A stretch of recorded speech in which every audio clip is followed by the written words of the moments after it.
welcome to our 2021 Census Health Data Seminar. My name's Duncan Young and I'm the General Manager of a Census Division at the Australian Bureau of Statistics. Just as we start this session, I encourage you just to pause for a minute and think about the lands that you're on today.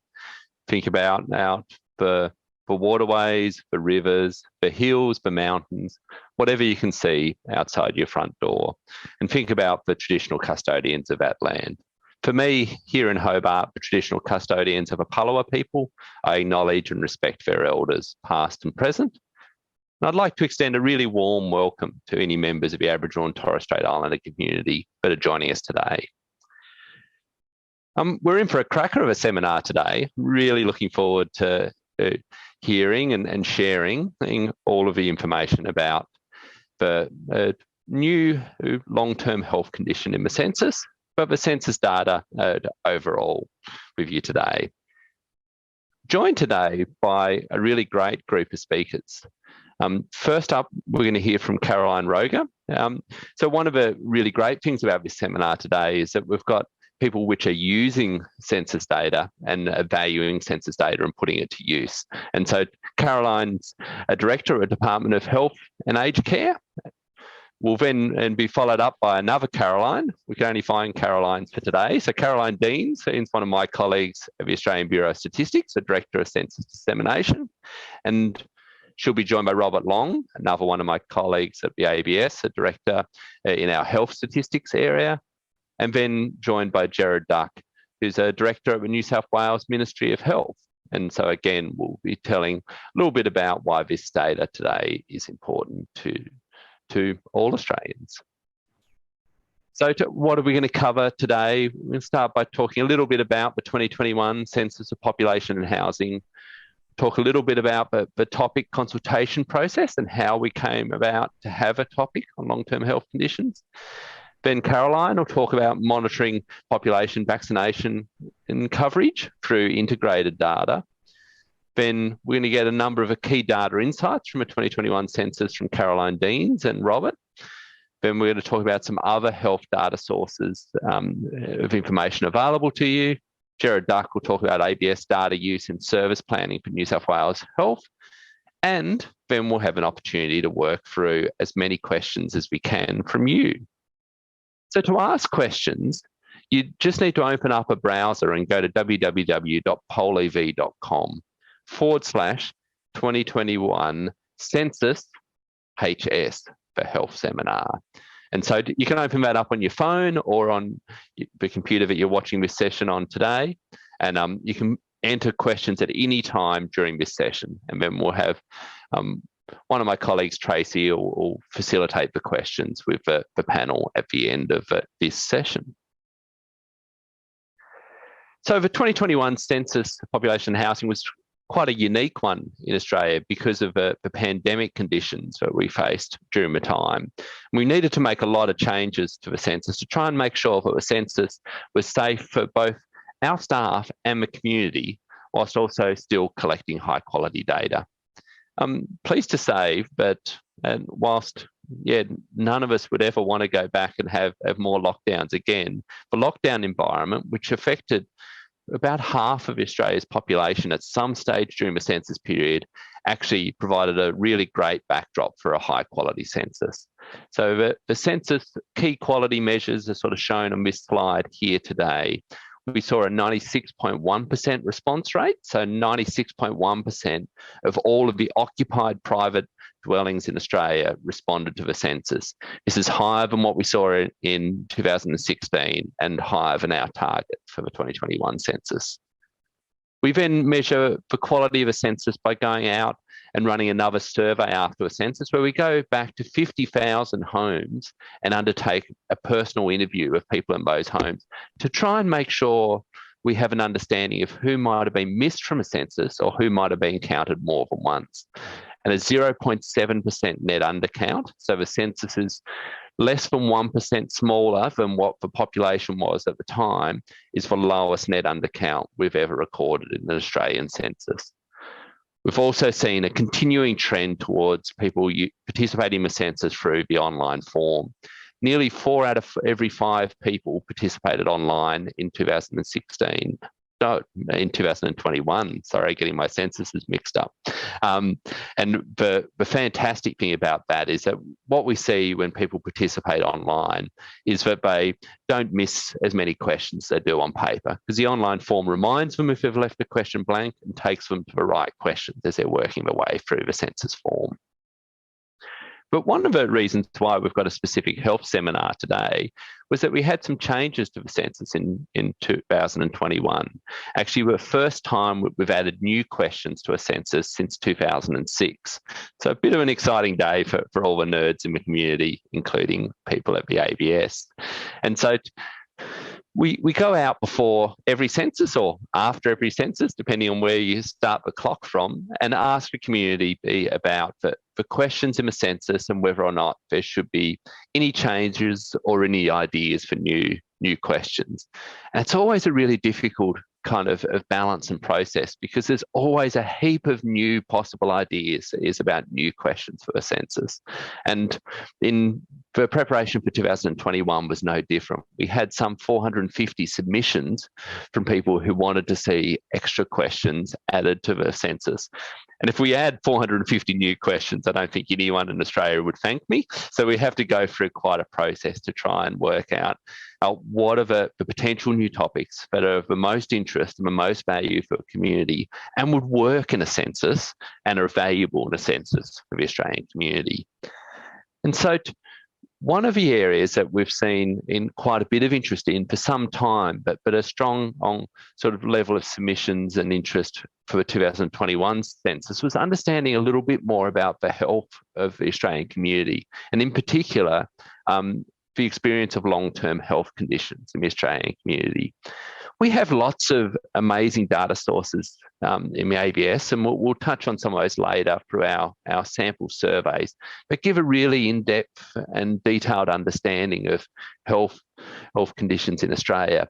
But what they can't give, because they're a sample survey, is an ability to really look in and see small geographic areas or small population groups, which are things that the census is really great for because everyone's included. So as you can see on this slide, we had lots of different organisations keen for an inclusion of a topic on long-term health conditions, people like the Department of Health, Department of Prime Minister and Cabinet, particularly the Indigenous Affairs area, the National Institute for Dementia Research, Institute of Health and Welfare, a number of our state government representatives and our local government representatives from across the country. And so when the need was really clear to collect information on long-term health conditions, we then need to go through a bit of a process to work out and develop how the question will work.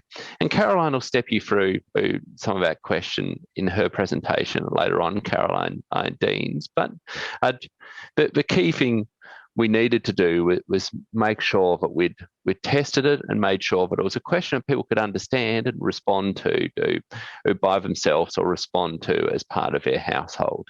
And so really exciting with how the questions worked, the great data that's come through from it. There's already been quite a bit of national interest in the data. And so today we'll unpack that a lot more for you.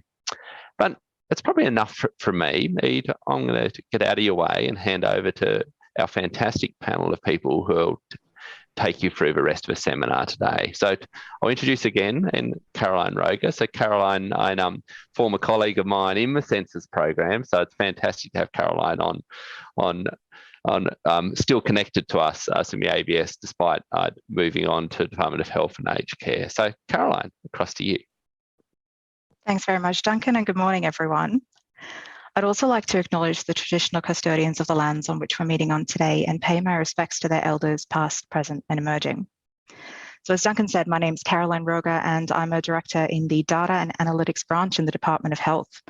And again, in the interest of transparency, I should say that not only have I worked in the census program before, I'm also one of what my friends refer to as a census tragic. So I'm really excited to be one of the presenters for this seminar. Being part of the 2016 Census Dissemination Program was one of the highlights of my career in the public service, and I have a deep appreciation for the fact that the census reflects our changing country over time in fascinating and deeply insightful ways. For example, a colleague from the 2016 census program once put together a piece of analysis that showed the decline of the whaling industry based on occupations reported in the census over time. Not something that I ever really thought about, but fascinating once you're actually able to get into the data.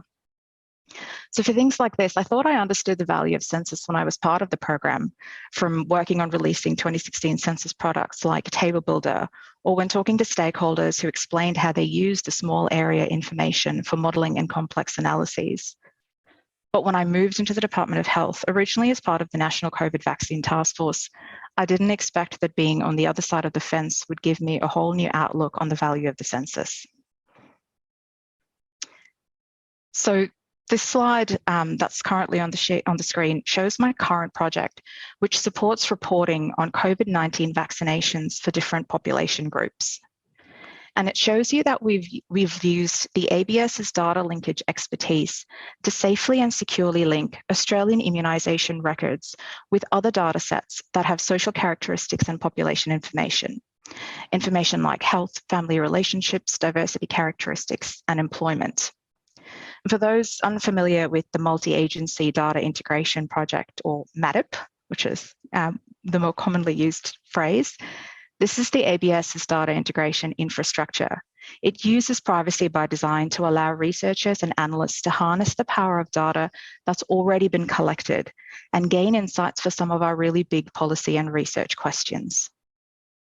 So in my role working on COVID-19 vaccinations, we are deeply aware, as everyone in the seminar is, of how the pandemic has taken its toll on the world, and that it is one of our biggest national priorities. And the vaccines have been a really important component of the government's response. So knowing, for example, which groups of people may be lagging behind in their vaccine uptake, or whether there are factors associated with high versus low uptake, these are critical considerations with a rollout as massive as the one we've just been through in the last 18 months. And I'll take you back for a moment just to the beginning of the vaccine rollout, which was February last year. You'll all be really familiar with the Australian Immunisation Register, or the AIR, as the source of truth for who's had a vaccine and potentially who's not. What you may not know is that the AIR collects quite limited demographic information about people. So while we can get reports on vaccine uptake by your age, sex, location, we can't directly see in the AIR, say, if people with disability or those from culturally and linguistically diverse backgrounds are getting vaccinated at expected rates, because disability and diversity aren't collected in the AIR. We also can't easily answer important policy questions like whether there are certain occupation groups that seem more resistant to vaccines than others from the AIR. And that's where the census, alongside other Commonwealth data sets, comes in. So the team that I work with in the department, our analysts work alongside a much bigger analyst cohort with people from academia, research institutions, peak health bodies, jurisdictions, and other Commonwealth agencies to maximise use of data that's already been collected and that has some of the most rich information on our population to understand and unpack what's happening in the vaccine rollout, but also in terms of the COVID response more generally. And by linking the census with the AIR in particular, we can generate insights by socioeconomic status, such as equivalised household income, household size, family characteristics, and education as factors impacting vaccine uptake. So for example, our ANU researcher colleagues who are working with us on this, they have looked at socioeconomic factors for vaccine uptake, and they have found that there was a bit of an effect for education and socioeconomic status. And that's something we're also starting to see in some of the international literature. And that's really important for places like the Department of Health, for the government in general, and our partner agencies to understand, and significantly, not only understanding those factors, but also being able to identify the population groups in which those might be factors. So using the census, we're able to identify certain population groups that we can't directly from the AIR. For example, it is the primary source of our analysis of vaccination uptake among people from culturally and linguistically diverse backgrounds. So the slide that you have on your screen at the moment is one from our National Vaccine Task Force reporting pack. It goes up every Monday. And what you can see on there is we have information on those who reported that they were born overseas or who speak a language other than English in the census. Essentially, by linking the census with the Australian Immunisation Register data through that integrated data set, we're actually able to estimate vaccination coverage rates among our multicultural population.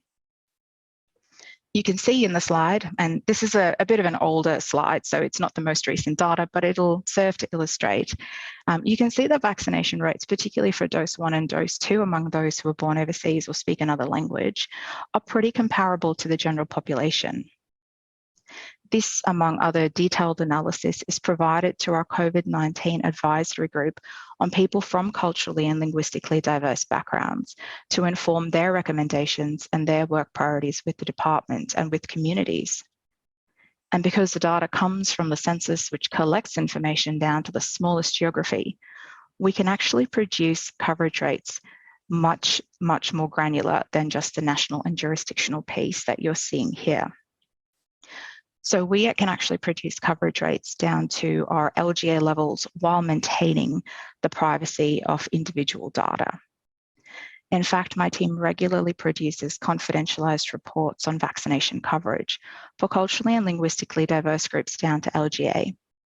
And these are shared with jurisdictional health departments and primary health networks to inform their engagement with local communities, to inform their communication strategies, potentially in other languages, or focusing on certain concerns among communities.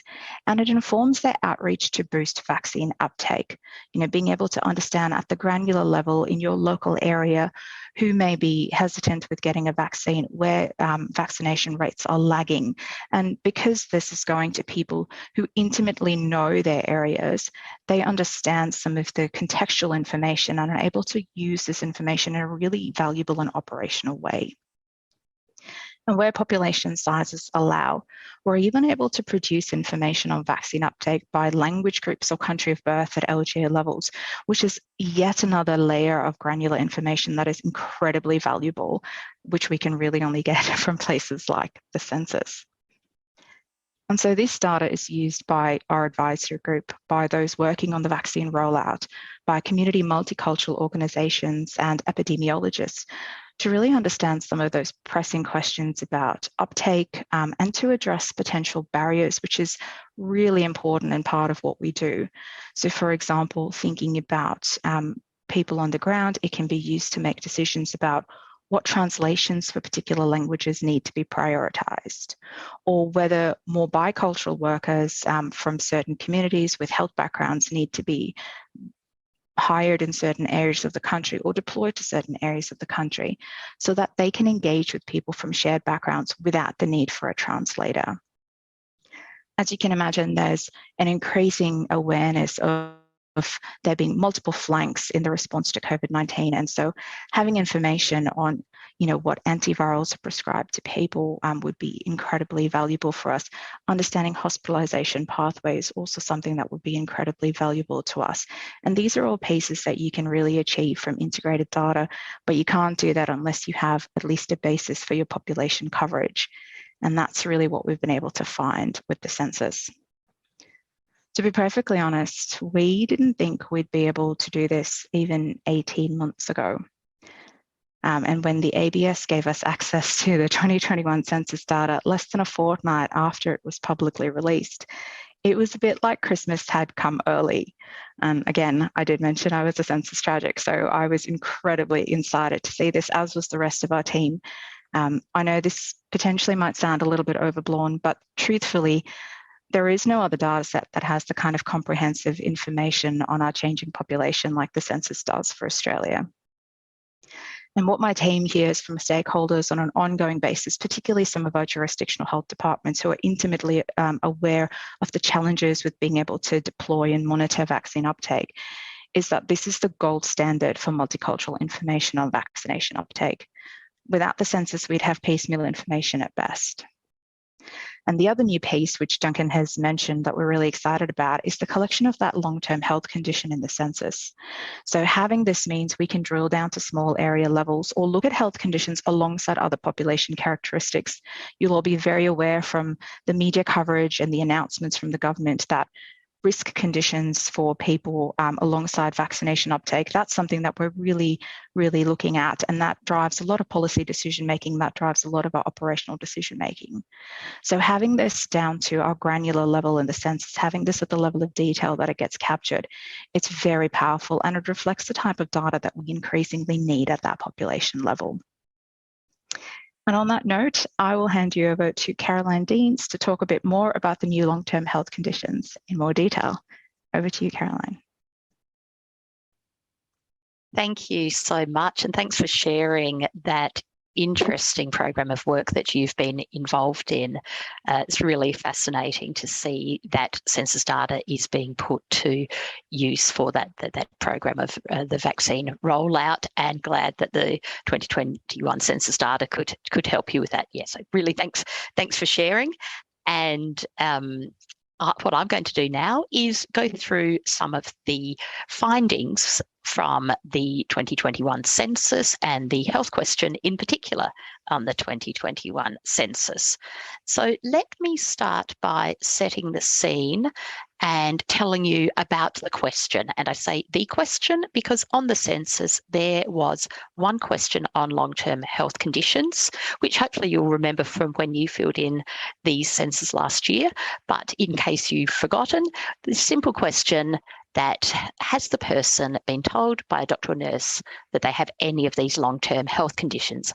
And we list their 10 conditions and then any other long-term health condition and no long-term health condition.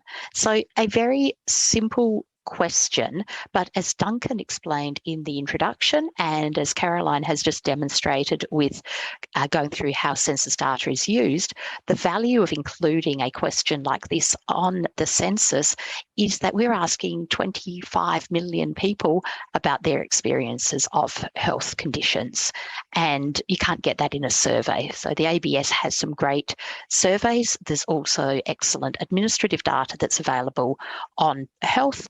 But what the census does is allows us to get into very small age groups or small population groups, maybe cultural diverse, born in a particular country, or down to a small geographic area. And that's the true value of including a question like this on the census.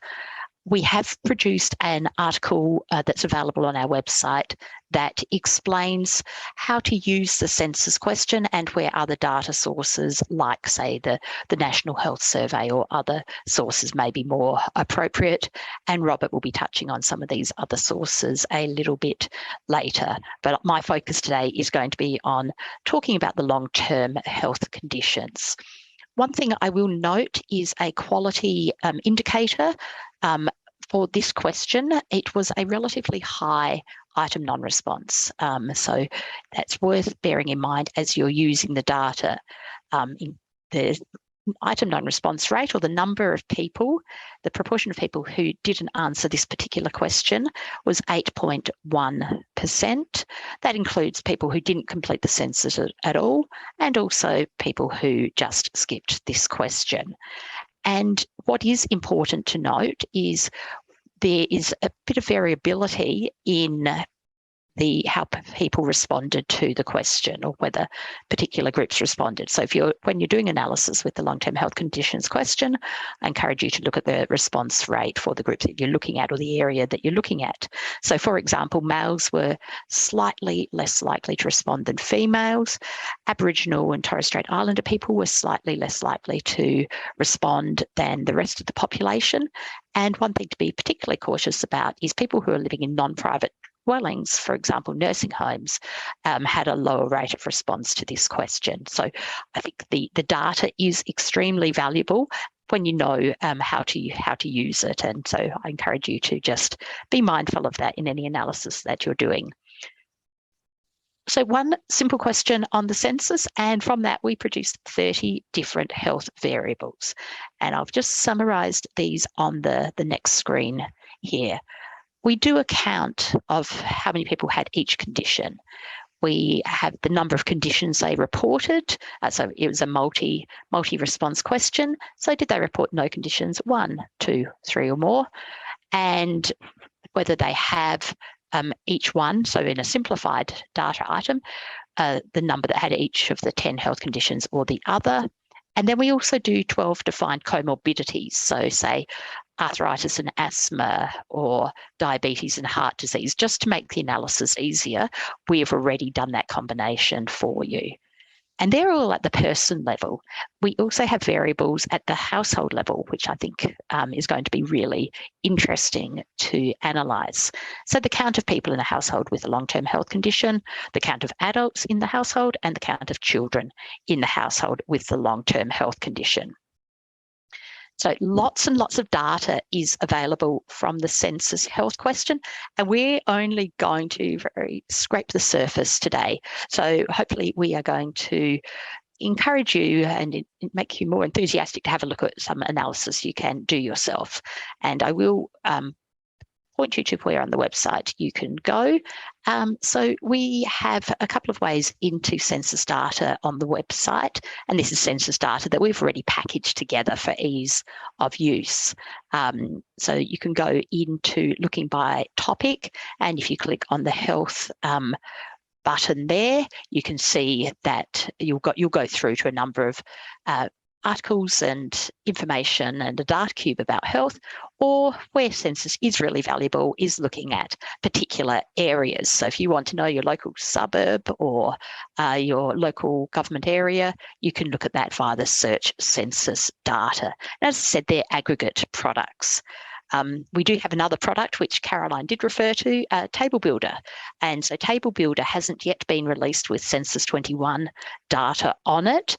For those of you who have been following this story, you'll know that we're keeping updates on our website of when that will be available. And we will be putting an update out next week. I think it's going to be Monday next week to let you know what the plans are. So I can't give you any more precision on the release date of that, but check back in on the website next week and you'll find out what the plans for release of Census 21 data are going to be on Table Builder. And just to point you as well to some more information that's on our website in the health area. So again, Robert will be touching on a lot of the different work that the ABS does with health data, and we've got a topic page or a theme page on the websites with link to all of the health information. So enough about the background of the question. Let me start sharing some data with you. First of all, the rate of reports of long-term health conditions.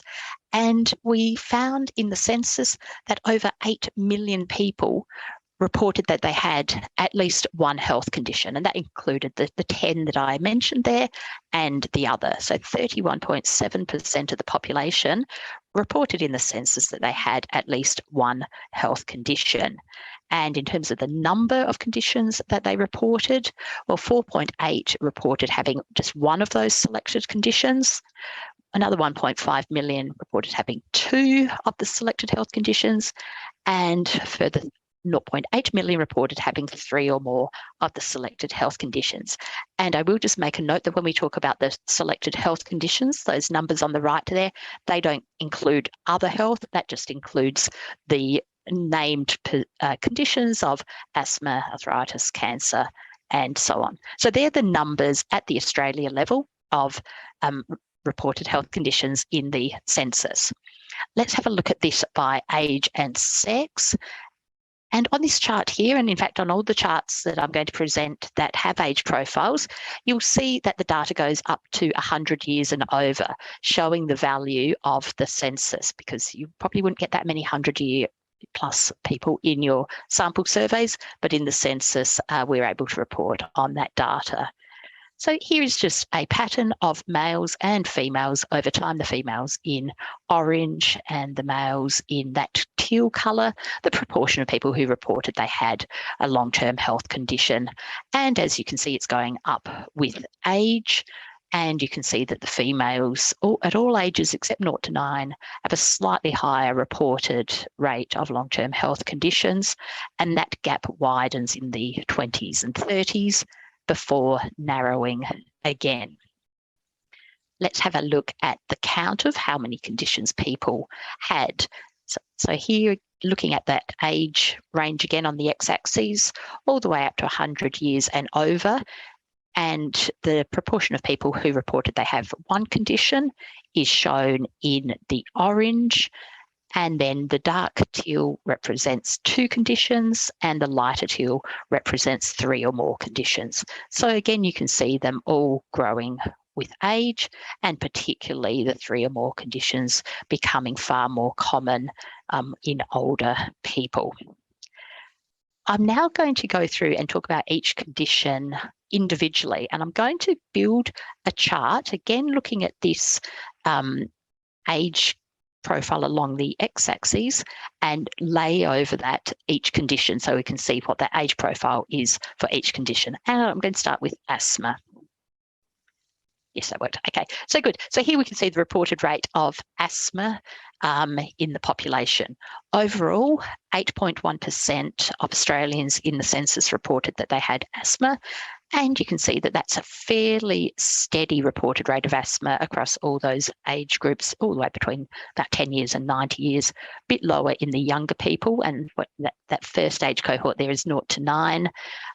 When I look at the data by individual year of age, by single year of age, those rates are lowest in the 0 to 5-year-olds and start increasing by the time you get to 8 and 9, and then lower rates as we get over the age of 90. So there's your profile for asthma. I'm going to add on to that mental health condition. And just to explain what I'm doing with the slides here, I've kind of shaded out that red of the asthma a little bit, but still left it there so you can see it in the background. And in the foreground now, you can see the dark green of mental health conditions. Overall, in the census, 8.8% of the population reported that they had a mental health condition. Robert's going to talk a bit later about the National Study of Mental Health and Wellbeing, and that shows quite different rates and has served a different purpose to what we've collected in the census. So when we're looking at the comparison of mental health conditions, we're looking off at that baseline rate of 8.8% and how that varies with age, with the peak being observed there in the 20 to 29-year-olds and staying at above 10% all the way up to the age of 60 before dipping a bit, and then increasing again for people aged over 90. Adding on arthritis in blue, and a very different profile that we see here, really increasing from about the age of 40, and when we get to over the age of 80, more than 35% of the population reported having arthritis. The next one in orange is heart disease. Similar profile to arthritis, but at a lower rate. Heart disease was reported by 3.9% of the population, and that's increasing from about the age of 50, peaking in the 90 to 99-year-olds, and then decreasing in that oldest age cohort. Adding on diabetes in a bright blue colour. This one is starting to peak in the 30s, increasing to the highest rates of just over 15% in people in their 70s and 80s, and then really decreasing from the age of 90 onwards. And the overall reported rate of diabetes was 4.7%. Dementia is the next one, and dementia there in the purple. Very interesting age profile again on dementia. Pretty much not seeing much all the way up through to 50s, starting to get off the axis at 60, and then really increasing by 80 and up. And if we compare that profile of dementia compared to the previous two of heart disease and diabetes, you can see that it doesn't dip down again in 100 years plus. And so potentially that's showing that people with dementia are dying with dementia, and it's not shortening their life as we might be seeing in the diabetes and heart disease examples. Cancer is the next one, and this chart's starting to get a little bit busy, and cancer there in black with a rate across the Australian population of 2.9%, and like many other conditions is peaking in the 80 to 89-year-olds before decreasing again. lung condition in that dark red, 1.7% reported rate of lung conditions in the census, and showing a similar pattern, almost mirroring the cancer pattern, but at a reduced rate. Then I'm going to overlay stroke. So stroke also down the bottom here, that's a dark purple colour. So what you can see with stroke is it is starting to increase from about the 40s, but it gets highest in the 90 to 99-year-olds. And what I wanted to draw attention to here when we've been looking at the data is those people under the age of 50 who have had a stroke. And so 8.8% of people who responded as having a stroke actually were under the age of 50. And the majority of those are still living at home or in a private dwelling, either in a family household or in their, on their own. But we did see that quite a lot of people who had a stroke were living in non-private dwellings, and 80% of them living in nursing homes or accommodation for the aged. And this included about 600 people under the age of 65 were living with stroke in nursing homes. The final one that I'm going to add, which almost exactly overlays stroke, and that is kidney disease in the yellow.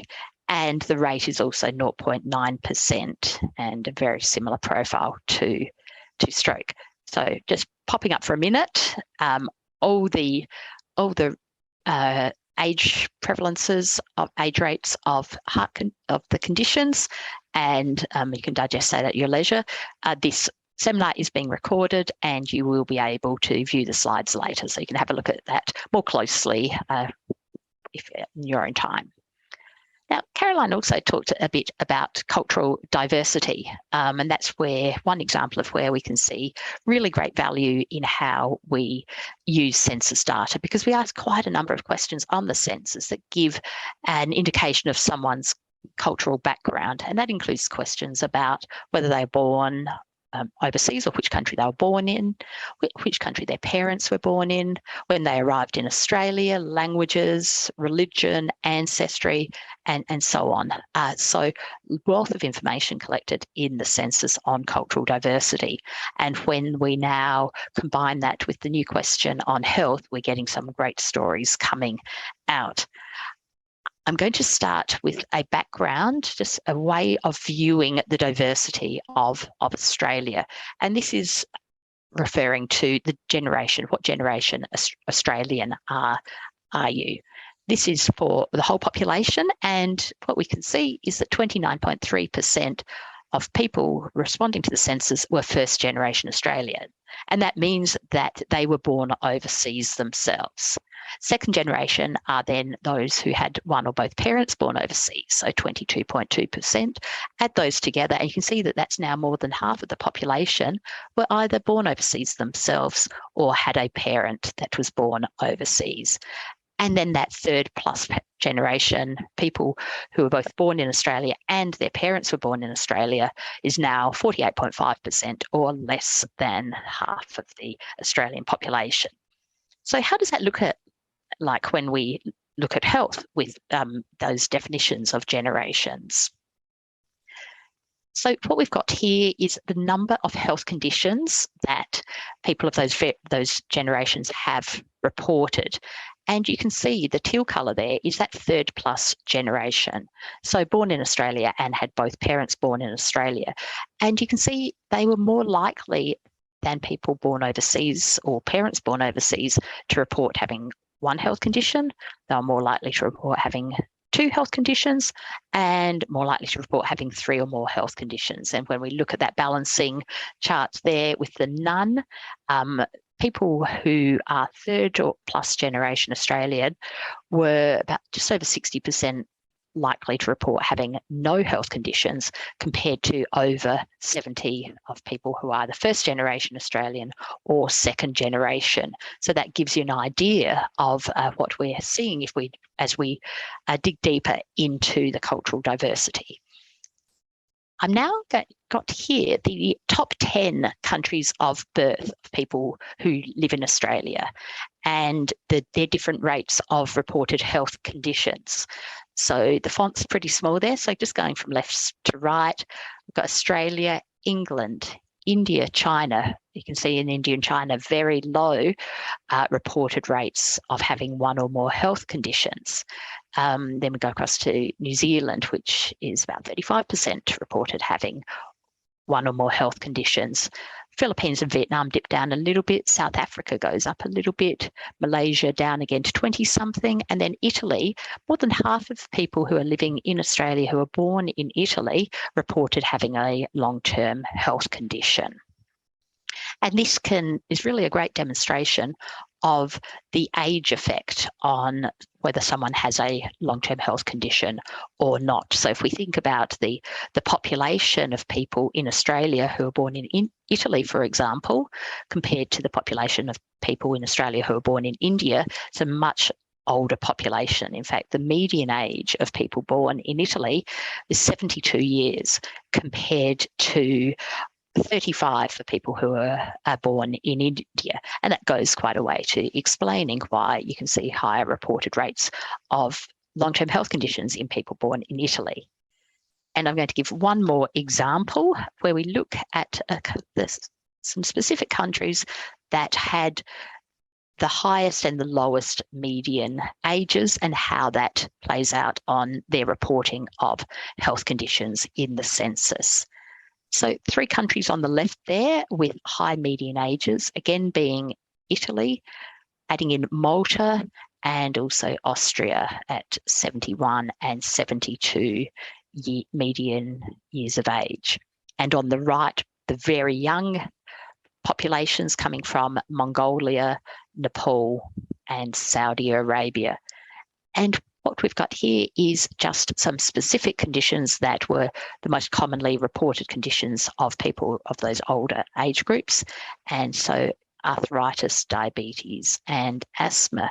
And you can see in Malta that about 21% of people reported having diabetes. That's over 4.5 times the national rate that we see in Australia of people who were born in Malta reporting having diabetes. And they also had 3 times the national rate of arthritis. And we can see the similar patterns there for both Italy and Austria, but at slightly lower rates. And again, this is an age effect because we saw migrants from Malta and also from Italy and Austria starting to arrive in Australia from about the late 40s through to the 50s and 60s, and not so many in recent years. So a lot of people who are born in those countries are, much older now and demonstrating not just the high rates of arthritis and diabetes, but also higher rates of dementia and heart disease. In contrast, having a look at those populations on the right that are much younger. And so Nepal and Saudi Arabia both have a median age of 28 years and Mongolia a median age of 30. So very young populations and far more likely to report having no long-term health conditions. So all of those are approaching or close to 90%, close to 9 in 10 people born in those countries reported having no long-term health conditions. And where you see that they have reported a health condition in Saudi Arabia, it was more commonly asthma, being a condition that is associated with younger people. They also reported, I don't have it on the chart there, but also reported having mental health conditions, but at a much lower rate than the Australian average. So that has just been a really quick look at what we can see in the census data in terms of age and sex and cultural diversity. And so I'm going to pass over to Robert now, who will take us through some more census data, including having a look at the geographical breakdown of census data in the health question. Thanks, Robert. Thanks, Caroline. And just a reminder, please feel free to send your questions in using the poll EV address. So yeah, I'm going to run through a few more data examples that we've had a look at in the census. And this just shows at least one long-term health condition reported by state and territory. So either a mental health condition or arthritis were the two most commonly reported selected conditions. Arthritis was more commonly reported in New South Wales, South Australia, and Tasmania. And you can see that more than 1/3 of people living in Tasmania reported a long-term health condition, compared to under a quarter of those living in the Northern Territory. And similar to the last slide, this partly is a reflection of the age profiles of these states and territories.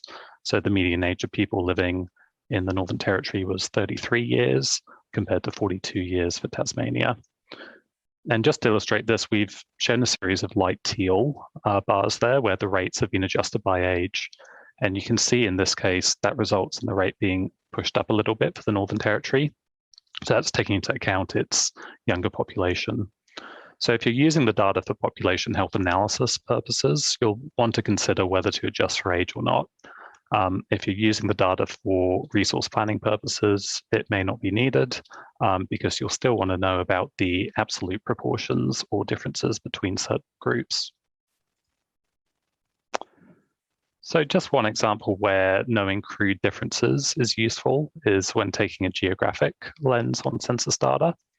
And this is particularly useful for things such as workforce and healthcare resource planning. So this is a map on the ABS website.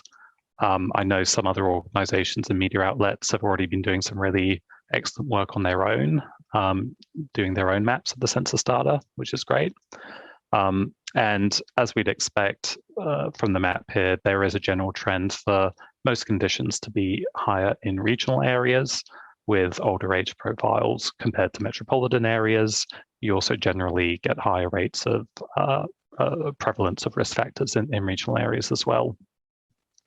And the example here is arthritis, where you can see in particular some coastal areas there in New South Wales and Queensland, and also around Adelaide have higher rates. But this type of data is useful because it's not a uniform picture, and you can see there's still a fair degree of variation even between regional areas. And this is just zooming in a bit for people reporting asthma in New South Wales. And interestingly, the higher rates of people reporting are a bit more clustered than for arthritis. So you have a cluster there around the Wagga and Lachlan Valley areas, and also there around the Upper Hunter.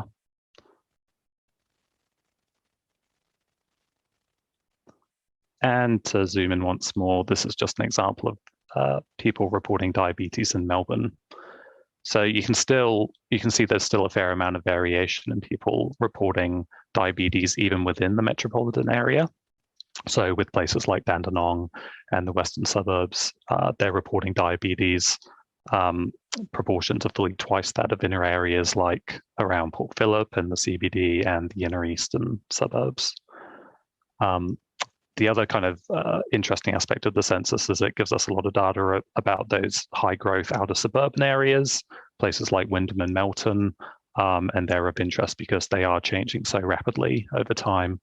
And for diabetes, just for interest, they have pretty similar rates, about 5%, which mirrors the national rate for reporting diabetes, even though these areas tend to be a bit less likely to report conditions for the other selected conditions when compared to the national rate. And just as an aside, one interesting thing I found looking at the Melbourne maps was asthma was much higher than average in Sunbury. So that's kind of up in the northwest fringe of the metropolitan area. And I did wonder whether that might be related to the thunderstorm asthma event in 2016. And so we're not being too Southern Australia focused. This is just a map of the mental health conditions being reported in Southeast Queensland. And as you can see, there's some interesting variability for people reporting this condition as well by geographic area. So if you want to kind of drill down into the specific areas, these maps are available on the ABS website if you want to have a look at the data. So as well as the geographic lens, the other value add of the census data, as Duncan and Caroline have mentioned, is providing data where we may not have detailed sociodemographic information in other data sets. So I've just got some examples of this in the following slides. And it's also worth bearing in mind what Caroline Roger was speaking about, that the long-term health condition items and other census items can also be linked to other data sets in MADIP in order to draw out new insights. So this slide here shows people in lone person households, which accounts for about 1/10 of the population. They're more likely to report having every selected health condition. So more than half of people living in lone person households had reported a long-term health condition, compared to 29% of those living in other types of households. And clearly this is partly explained by age and socioeconomic status. But the point here is that the fact that many people with health conditions may not have immediate household support around them needs to be taken account of in planning for services. And this shows something similar for private, so people living in their own homes versus non-private dwellings. And non-private dwellings are establishments that provide communal or short-term accommodation, so includes things like hospitals and nursing homes. And this item is valuable because although the census does have higher non-response in non-private dwellings, often other health data collections, including many household surveys, don't actually include these populations in scope. So it just kind of gives another aspect of a quite small population, which we often don't have great data on to compare to the rest of the population.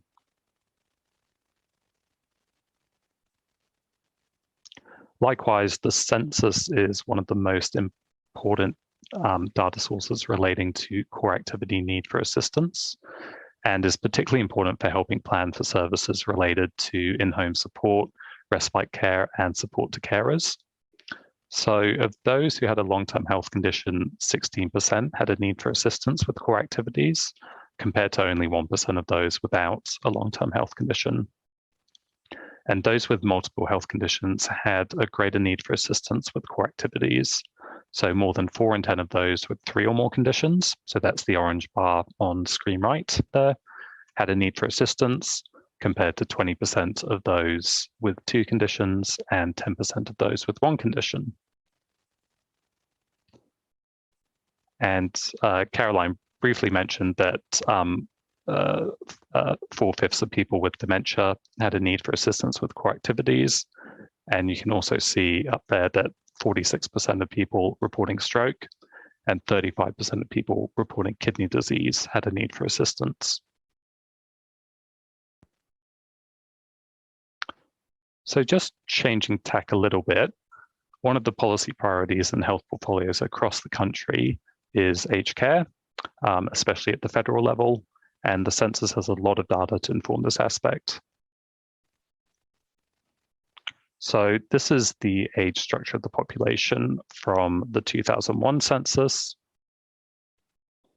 and this is the age structure of the population from the 2021 census. And you can see the stark change in the teal bars here, as there's a bit of a bulge of people coming up to old age. And as Caroline outlined, they are reporting quite high rates of multiple health conditions. And the census can help us get a better understanding of who may need support in the future and where, and the type of characteristics such as who lives in homes with and without support. So nationally, as we've touched on already, the cultural diversity of older Australians is reflecting migration patterns over previous decades. So this is especially the case for the post-war migrations and more kind of recent migration, especially from New Zealand. However, those about to become older Australians are starting to have a different cultural makeup from the immediate post-war migration. So for example, in this table, what you can't see is that India is sitting at number 6 for those aged 55 to 64 years, and also for those aged 65 to 74 years. And this is going to vary also by local area. So just as an example here, we have proficiency in English for Wyndham, which is in Metro Melbourne. And it kind of shows the need that at a small area or local area, you need to understand the cultural diversity of your older population coming up to the older age groups, and particularly the need to tailor communications in order to reach these groups or support these groups. So in this example, you can see that around 2/5 of people aged 55 to 64 years can't speak English very well or at all. And also there's a fair degree of variation in the actual languages spoken at home among the different age groups.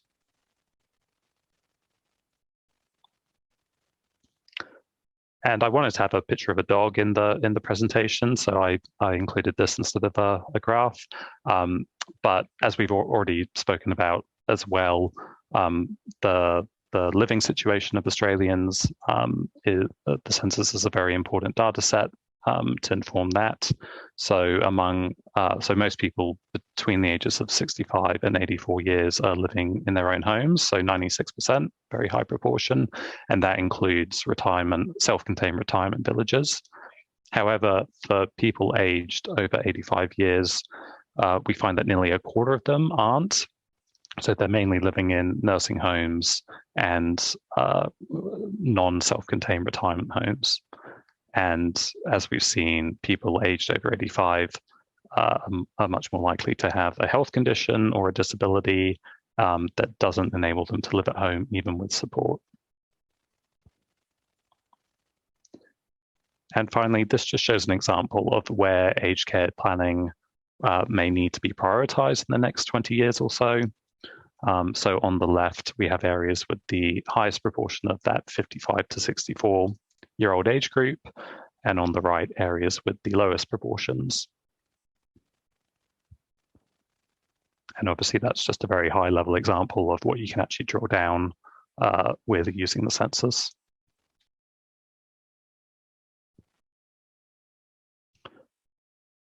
So I'm just going to finish by talking about a couple of other collections the ABS has relating to long-term health conditions specifically.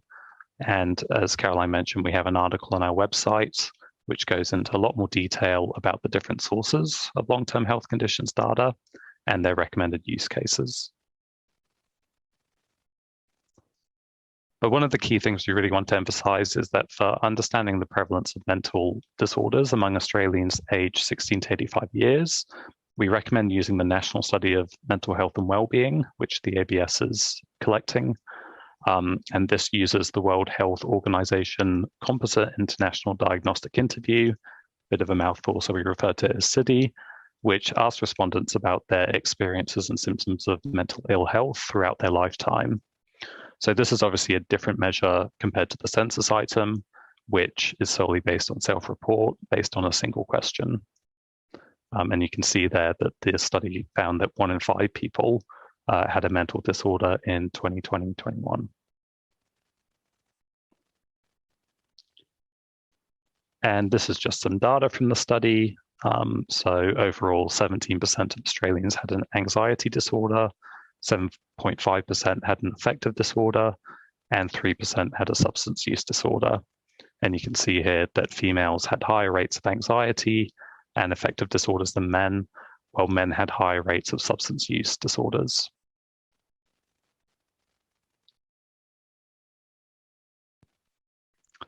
And in a similar vein, the National Health Survey is designed to provide data about the health status of the population, including long-term health conditions, and also it's a very important source of health risk factor information. And it collects some demographic and socioeconomic characteristics to allow for that cross-classification. But it's also linked into MADIP in order to get more detail on those aspects by linking to other data sources as well. And it is the recommended data source for reporting national long-term health condition prevalence rates. It's largely been used for that purpose since about the 1980s, so we're continuing to recommend it as the data source for that. But importantly, with the exception of mental disorders, which, as just discussed, we recommend using the National Study of Mental Health and Wellbeing. And this chart just shows an example from the National Health Survey showing the relationship between having a health condition and bodily pain. And I included this because I think the prevalence of bodily pain is something that's overlooked a little bit as a public health issue. And with that, I'm going to hand over to Gerard Duck to talk about the use of census data in New South Wales Health. Thanks very much, Robert. So before I move on to that, I'd just like to say I'm coming to you from the lands of the Dharawal people and pay my respects to elders past, present and emerging as well. So yes, I'm Gerard Duck from the New South Wales Ministry of Health, and just by way of a little bit of background, first of all, just to let you know a little bit about my role and the lens that I'm bringing to today's discussion. So I come from the Strategic Reform and Planning branch, and the role of my area is largely around supporting service planning across New South Wales Health, and so that's the kind of perspective that I'm bringing to the conversation today. So I'll just move on to the next slide. So probably a little bit of context that isn't too necessary. I'd imagine most people are aware generally of the size and the breadth and complexity of the New South Wales health system. But this is just a bit of a page from last year's annual report showing a little bit of information around the level of activity that happens across the New South Wales health system. So, you know, tremendous amounts of activity in all sorts of different areas, from inpatient episodes, including surgeries and different things, emergency department attendances and so forth. What I really wanted to just point out on this slide, though, is that first infographic that you see there, which is not actually about our activity, but about our residents. And so the important thing here is that we're actually providing services to the whole of the population of New South Wales, which is a significant population of people. And in doing so, we're generating enormous amounts of activity on an annual basis. And of course, all of that activity generates tremendous amounts of data that we already have to work with. So why is it important then that we need further information and data from the census? Well, that's something that I'd like to go and talk to you about right now. So service planning is really based around understanding your community. As I say, the service planning is understanding community 101. And that's because the services are here to provide to the community. And we know that understanding the different characteristics and demographics of the community is really important in understanding their health service needs and what they're likely to turn up to our emergency departments and hospitals for. And so if you have a look at this, this is another page from last year's annual report from New South Wales Health, just sharing some of the sort of key statistics around the population of New South Wales in particular. And all of these factors are important for service planning because we know that, you know, for example, people aged 65 years and older use health services more frequently than younger people do. I think there's a bit of research around showing that it's something like 4 times the level of hospitalisations in a lot of cases. But a lot of other factors are important as well. So, for example, in New South Wales, we have recently had a parliamentary inquiry into health outcomes for regional, remote and rural patients.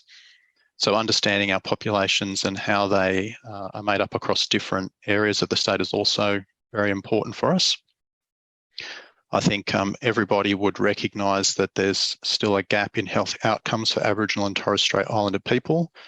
And of course, obviously, we know that children have different health service needs than older people. So all this information is really critical for us from a service planning point of view.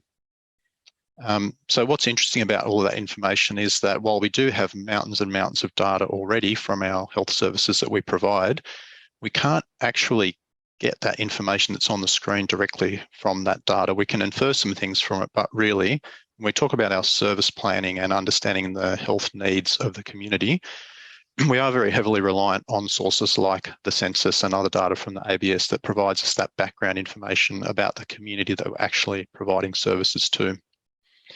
And if we focus on what are some of those drivers of increasing health service usage in particular into the future, you know, growing population, aging population, there are some obvious ones there. But another key one are actually chronic health conditions. So those long-term health conditions and their prevalence across the community and how that will change over time are really key factors for us to also have some information on to enable us to do appropriate service planning for the people of New South Wales. So as you can see, we already use a lot of census and ABS data quite extensively as background information in profiling our communities, and it really is key data that underpins our service planning efforts, and understanding the profile across our communities is critical. But as I said, New South Wales Health is also part of a broader health system, and there's private services and general practice and primary care in particular when it comes to long-term health conditions that we certainly hope that a lot of the management of those long-term health conditions is happening outside of our hospitals and emergency departments. So as much data and information as we have from the activity that we provide, it's clearly going to be incomplete in terms of what's happening out there in the broader community.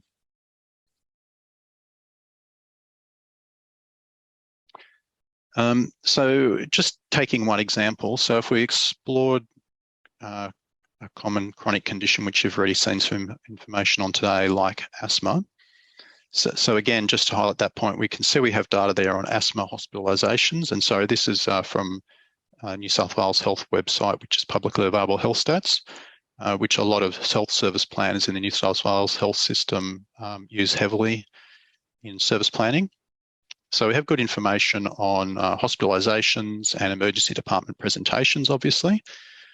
But again, you'll see those references there to prevalence. So asthma prevalence in children, asthma prevalence in adults. And as has been mentioned by some of the other presenters already, and Robert just spoke about, what we've relied on to date has really been information from population health surveys. And population health surveys are wonderful, and I certainly don't in any sense want to detract from the value that we've gained from population health surveys and how those are applied in supporting our service planning.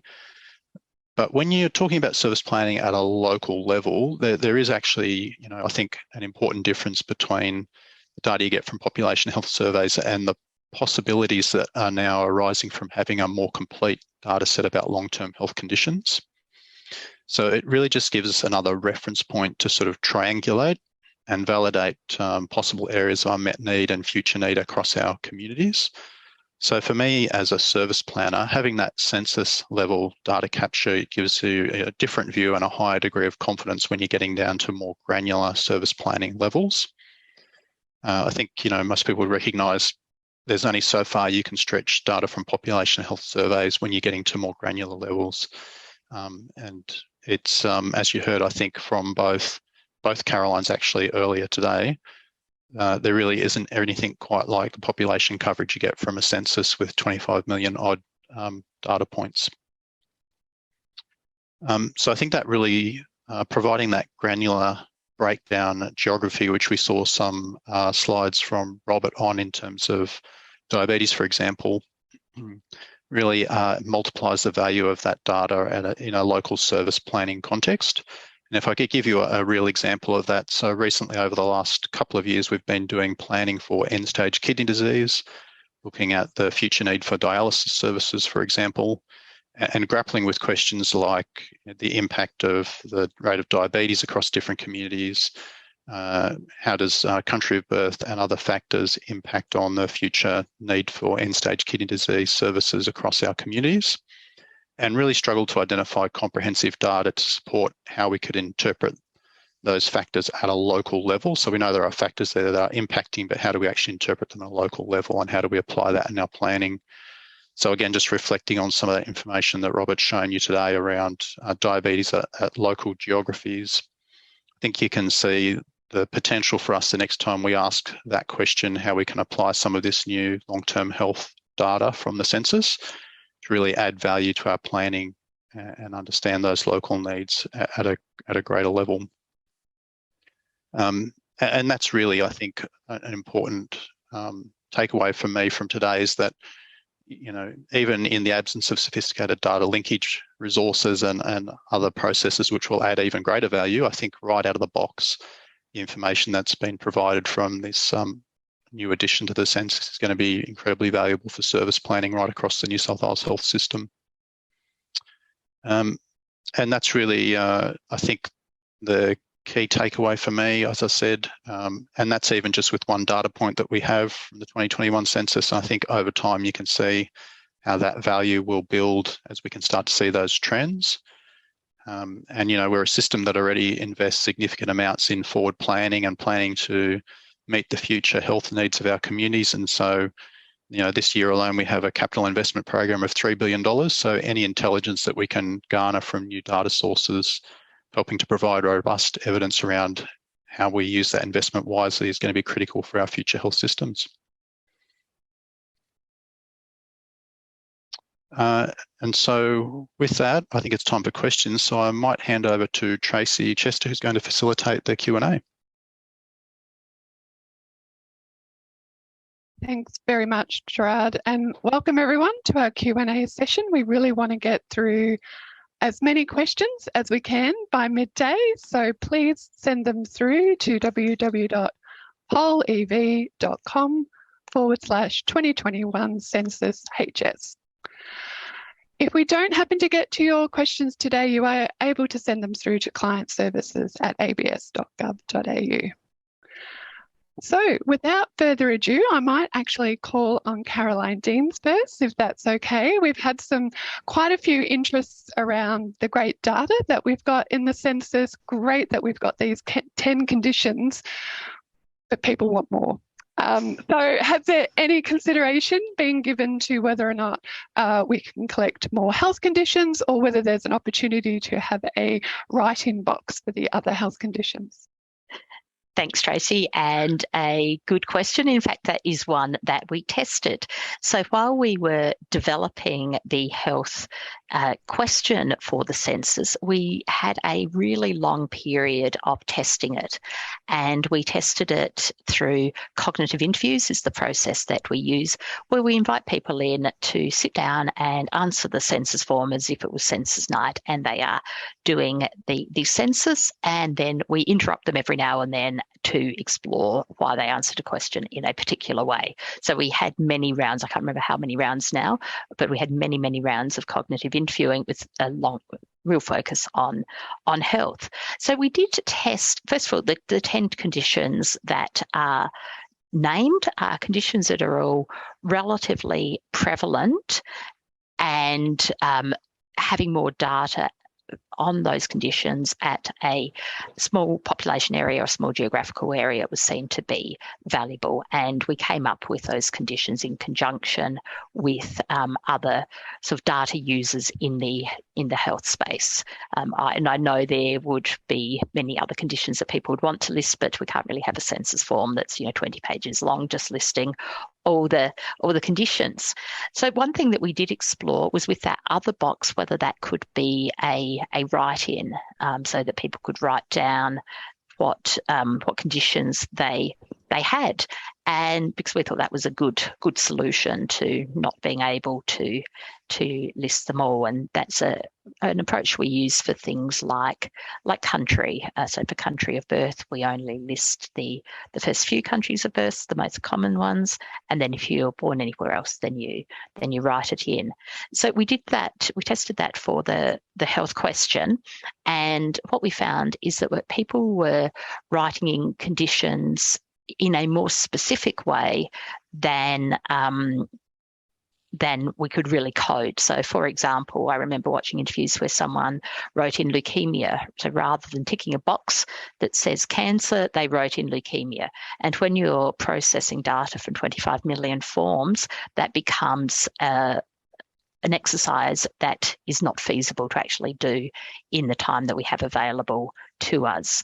So we erred on getting better data for the conditions named and not having people write in other, because we weren't going to be able to process that. So that's the process we went through, and I think the results that we have got have been quite valuable and going to be put to good use. Great, thanks, Caroline. Now I have a question for the other Caroline. It's been a bit of interest in sort of what plans the department might have in using census data going forward, especially for other matter-related work. So just wondering if you could expand on that for us. Yeah, happy to, and a really good question. So the The work that we've done so far is by no means complete, I should say. Obviously, as the pandemic keeps evolving, so does the work that we're doing with the linkage of Australian immunisation registered data, as well as the other Commonwealth data sets. So there's more that we're doing in the existing project that I mentioned earlier.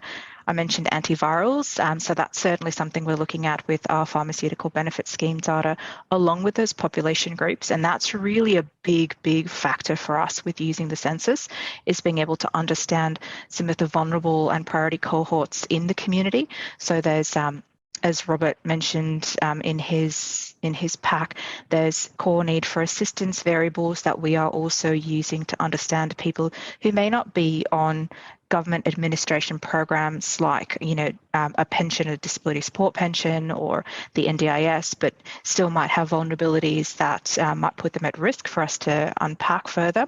There's also work we're doing to link further aged care data, again, for people not necessarily in aged care homes where we have quite good coverage and really strong relationships through the task force, but people who are on, say, community health support packages, and to really understand, if there's any lagging potentially due to access barriers or in reach required. So a lot of those pieces are still ongoing in the work we're doing. There's also, because of the success looking at COVID in particular, work we've done for the flu. Obviously flu season has come to an end, but we were doing regular analysis of flu coverage rates and kind of feeding that to our immunisation policy branches to inform, any decision making they need to have in their conversations and their bilaterals with jurisdictions and primary health networks. And now we're expanding that in a new project with the ABS in MADIP to cover what we're calling all immunisations. So the National Immunisation Program is something that is run out of Immunisation Policy Branch, and they look at coverage of all emerging health priorities that require an immunisation response, but also to track things like childhood immunisation. And so by linking with MADIP, again, they're able to leverage much as we did and understanding at population level, but also understand whether there are certain factors correlated with uptake, even for children in certain types of households, and whether there's certain levers we might then need to look at. So there's quite a lot of work in vaccine space and broadening into other aspects of health as well, as people realise the power of what we can do when we link pieces together.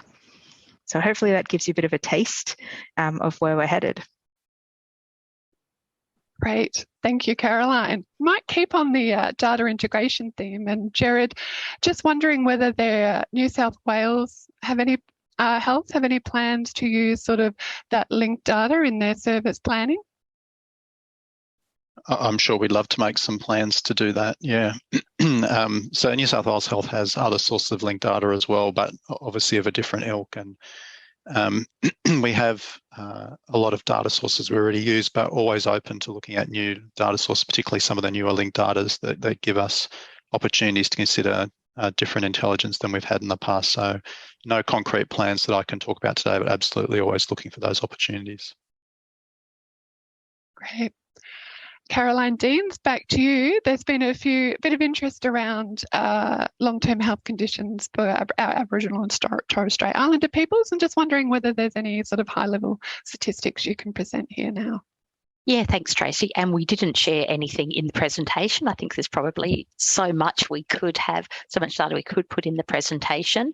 We have got some data available on the website for Aboriginal and Torres Strait Islander people, and refer people to two products. And I am going to give some high-level numbers, but we have this wonderful product called Quick Stats. So when you do that search by geography that I spoke about earlier, and if you entered in your local area, even including the entire state or the entire country, one of the options that comes back to you is a Quick Stat product, which is just a prepackaged, summarised version of a whole lot of interesting data. And we have those products available just on the Aboriginal and Torres Strait Islander population of the area that you specified. So I've just quickly, having seen that question come up on the screen, I have just quickly pulled up the Quick Stats for the Aboriginal and Torres Strait Islander population of Australia. I didn't zoom in at all. I thought I'd just get that high level. And what I can see is that mental health condition was the highest reported condition among Aboriginal and Torres Strait Islander people at 13.3%, and slightly behind that was asthma at 13.2%, and also arthritis was the third highest at 6.3%. And on that quick stats, we do also have details of the number of conditions that a person has. And another product that is even more detailed is our community profile that you can get to through the same source. It's an Excel spreadsheet. I've got that open in front of me. And for Aboriginal and Torres Strait Islander people of your selected geography, you can get data on their conditions by age in broad age groups of 0 to 14, 15 to 24. So basically 10-year cohorts going up to 65 years and over. So sorry, I'm not going to go into too much detail, but there is a lot already available on the website on the health conditions reported in the census by Aboriginal and Torres Strait Islander people. Great, thanks, Caroline. Probably got a follow-up question to the Aboriginal and Torres Strait Islander information as well. And people are just sort of curious to know what sort of consultation was done in the development of the question for the long-term health conditions, and in general, what sort of consultation is done with this population group. So with the Aboriginal and Torres Strait Islander population in particular, yeah, we did quite a lot. So I talked earlier about some of the specific development activities that we went through as we were developing the question. And in parallel with that, we were engaging with members of Aboriginal and Torres Strait Islander communities through, we've got a group, an advisory group associated with the ABS who come from communities all across Australia. And as we were doing this development, I was talking to them on a regular basis about what we were finding as we were testing the questions. And then as we got towards the end of our development process, we ensured that we had rounds that were specifically for Aboriginal and Torres Strait Islander people and also culturally and linguistically diverse people. So we had some sessions that we did up in Darwin and in Cairns, and I feel there might have been another example, but we did try and target people from those diverse backgrounds to check their understanding and interpretation of the question. And in terms of the questions that we ask in Aboriginal and Torres Strait Islander communities, we have a slightly more tailored approach in communities to allow people to participate,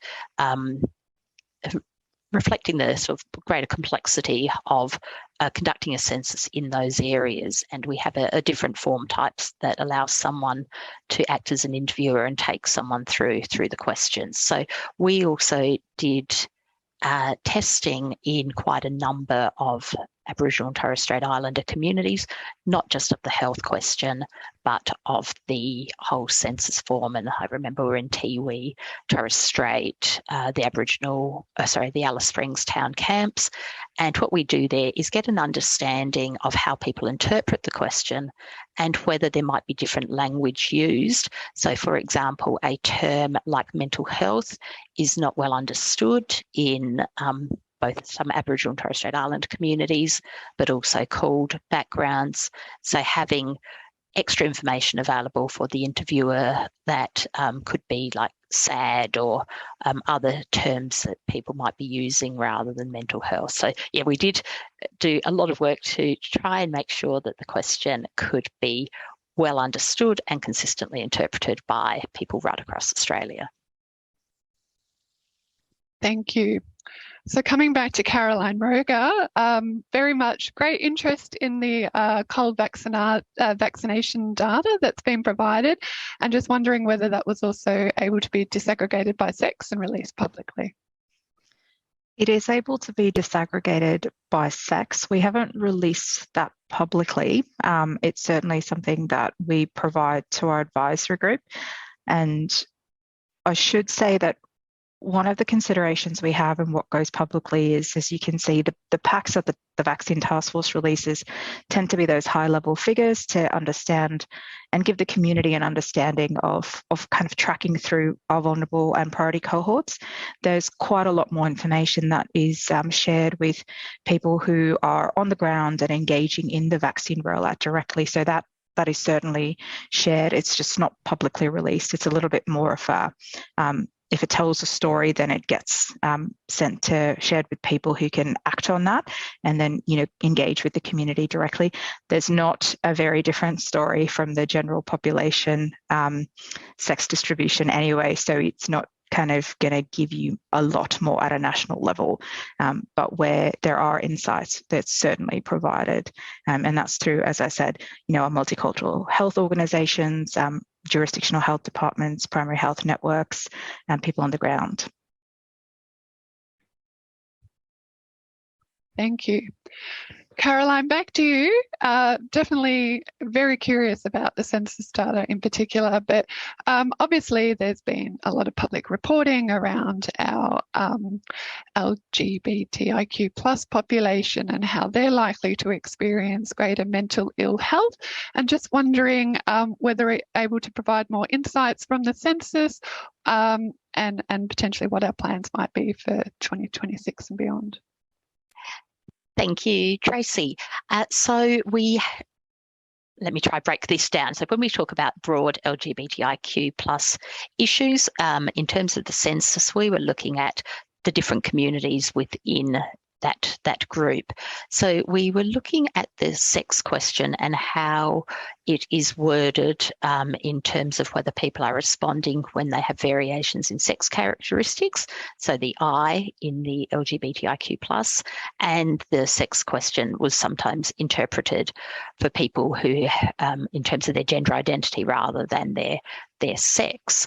And then we did have we did investigate whether we add a sexual orientation question to the census. So I will recap by saying that in the 2021 census, we had a single question on sex. We did not have a question on gender identity, and we did not have a question on sexual orientation.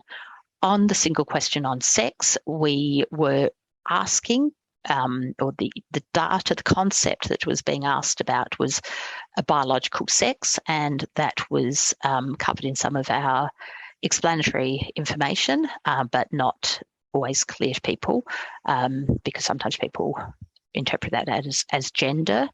And on the sex question, to allow people who couldn't answer either as male or as female, we did have another box called non-binary sex, and that had a free text field with it.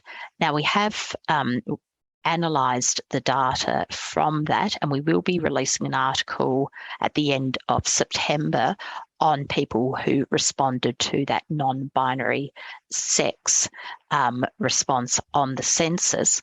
But because we don't consider the data to be an accurate reflection of people who either are trans or non-binary gender. So we haven't released data about non-binary sex responses. And so I think that does bring us to the question of what about 2026?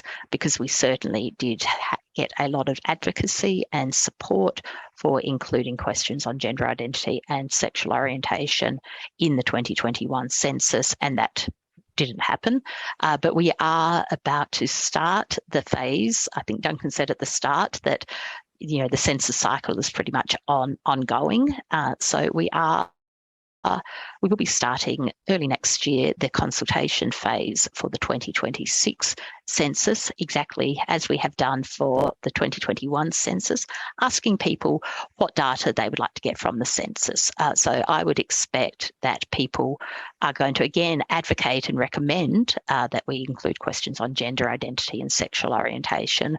So I'd be hopeful that as we move towards 2026, we will have that data available. But in the meantime, there is data that is being collected in some of the other surveys. So I think the Survey of Disability, Ageing and Carers, the Mental Health Survey and the National Health Survey are all including the best practice questions around sex, gender identity and sexual orientation, so that we should be able to start seeing data from those survey results over the next year or two. Great, thank you. And unfortunately, that does bring our Q&A session today to a close. We've obviously had a lot more questions that we've more than we've been able to get through this morning. So you're welcome to send any of your questions through to client services at abs.gov.au, and we'll get back to you quite promptly on that. Thank you to all our presenters today, to Duncan, to Caroline, to Robert, and to Jared. Much appreciated. Really great insights that you were able to share with us today. There will be a recording of today's seminar, which will be available on the ABS website over the coming days. And also, I would just like to draw your attention, in case you didn't realise today, at 11:30 today, we released an analytical article that looked at long-term health conditions. So if you missed some of the data today, you may be able to go read about it in that article. So thank you very much for coming and joining us this morning, and I wish you all a fantastic afternoon.